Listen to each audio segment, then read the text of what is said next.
session du Synode national. Alors nous voulons savoir votre impression par rapport, vous étiez au début jusqu'à la fin, quelle est votre impression?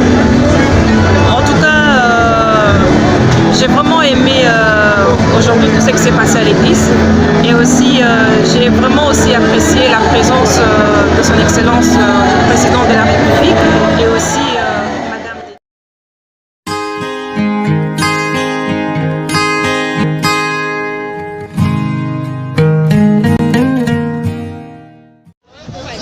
Je suis révérend pasteur Ilunga Muganda. Alors pasteur Ilunga, je signale que vous êtes parmi les délégués, les membres qui participent à cette 19e session de Synode national qui se tient ici aux protestants, les CC. Alors pasteur, quelle est votre impression sur la journée d'ouverture?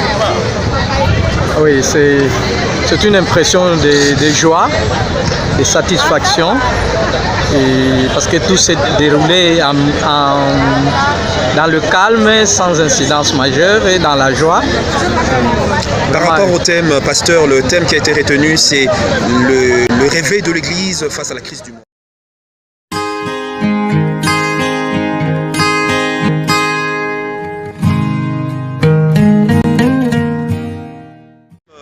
Compte tenu de ces assises qui commencent aujourd'hui et qui vont se clôturer les 13, alors quelles sont vos attentes?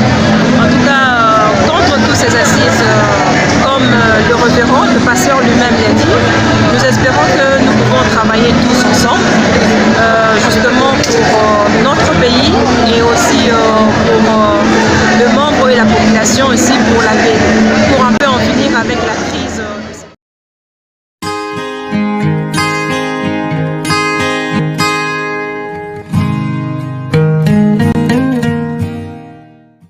Ça vous inspire quoi?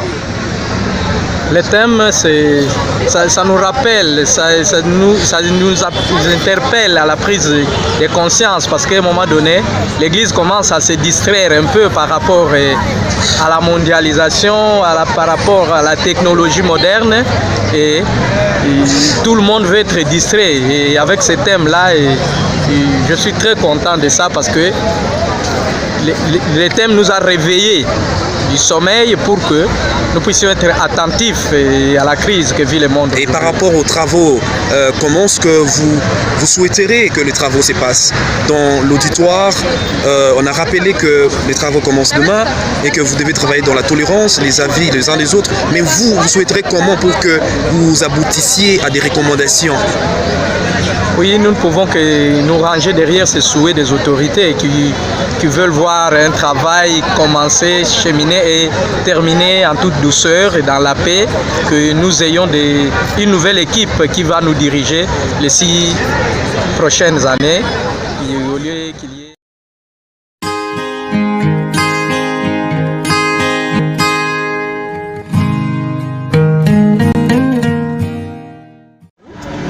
Je me présente Minambaz, je viens de Lubumbashi, je suis venue par l'invitation de l'Église et CCC.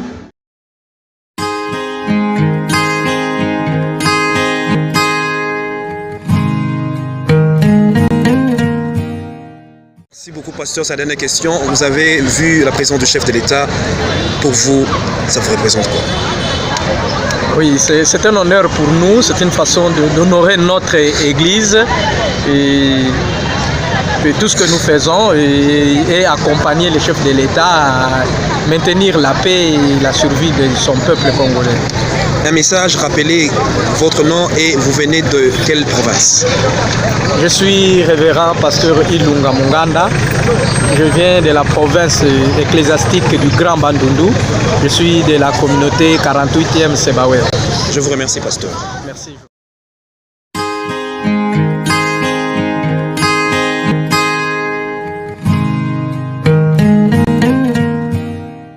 Nous voulons, c'est la paix dans notre pays, de la République démocratique du Congo.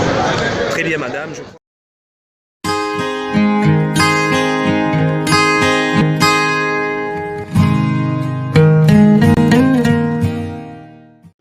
Si vous pouvez vous présenter. Je suis l'honorable Bakala Abiy André, protestant. Merci beaucoup, monsieur l'honorable, que je signale que vous êtes aussi responsable du quotidien qui paraît à Kinshasa, la référence plus.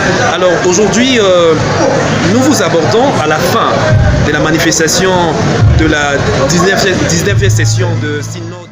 De fierté dans le sens que l'Église n'a fait que respecter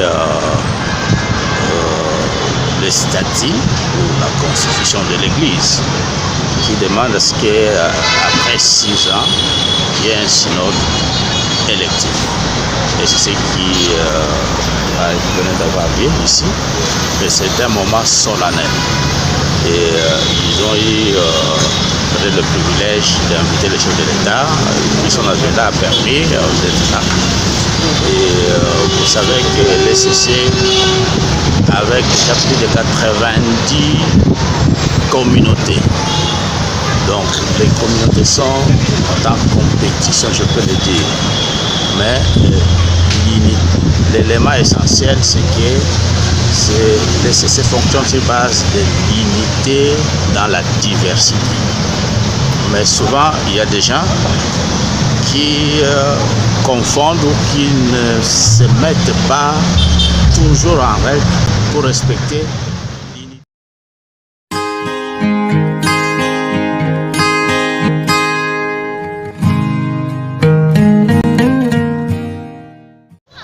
Bonjour, chers journalistes. Je suis le révérend pasteur Vicky Moupaya. Je suis surintendant de l'église The Church of God in Christ, 74e communauté de l'ECC. Oui. Je signale que si vous avez prié ici au cathédrale des Centenaires, c'est à l'occasion du synode, de la 10e session de la synode nationale qui a commencé aujourd'hui. Alors, étant que pasteur, étant aussi pasteur de l'ECC, quel est les sentiments que vous avez de ces assises qui commencent aujourd'hui? Bon, en tout cas, la joie était vraiment énorme, très grande, parce que nous avons vu toutes les provinces sont venues. En tout cas, même les autorités ne nous ont pas laissés. Et, nous avons salué la présence du chef de l'État avec le président de l'Assemblée nationale qui sont venus aussi nous assister à l'ouverture de ces synodes nationaux. Alors vraiment, nous comptons beaucoup pour ces synodes, pour qu'il y ait des innovations encore au niveau de notre Église, parce que vu notre thème, le thème qui dit l'Église doit réveiller pendant ce temps où le monde traverse une crise. Effectivement, vraiment le monde traverse une crise, d'où l'Église doit se réveiller. L'Église doit se réveiller pour mettre fin, pour apporter, à enseigner les gens, pour cesser à faire du mal. Donc sinon, c'est ça vraiment la grande mission, que tous les chrétiens que nous sommes, nous puissions être éveillés pendant ce temps très difficile, où il y a des guerres par-ci, par-là, on viole des femmes, des filles, et tout ça, où il y a...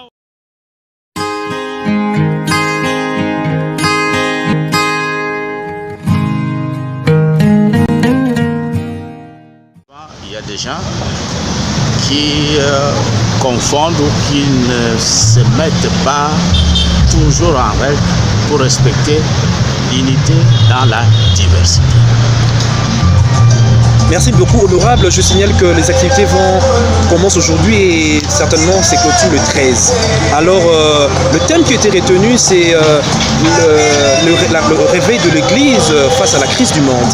Avez-vous un commentaire là-dessus? Oui, mais écoutez, l'Église doit se réveiller, parce que l'Église est toujours censée être au milieu du village. Et l'Église ne peut pas fermer les yeux contre les injustices. Et partout où il y a injustice, l'Église doit dénoncer et fermement.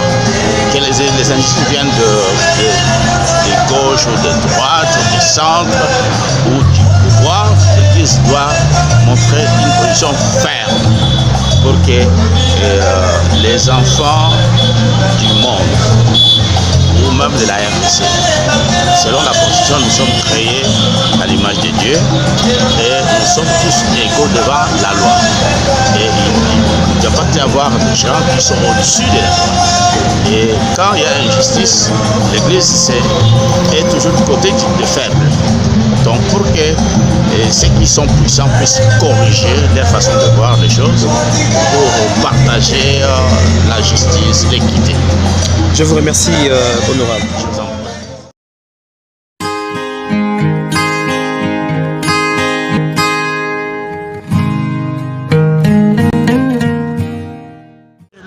L'homosexualité, ça plonge l'Église, le monde dans le sommeil.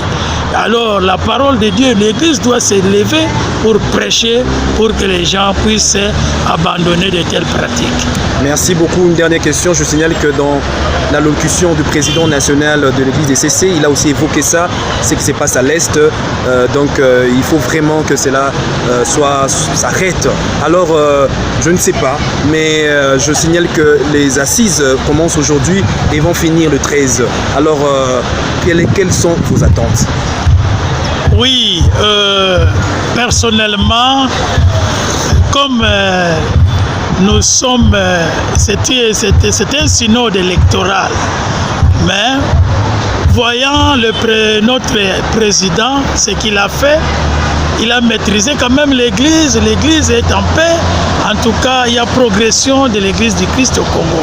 Selon moi, j'en peux lui accorder encore le deuxième mandat pour achever tous ces 2 mandats consécutifs. Je vous remercie. Rappelez-nous votre nom encore. Oui, moi c'est le révérend pasteur Vicky Moupaya de la 74e COGIC. Nous vous remercions. Merci beaucoup.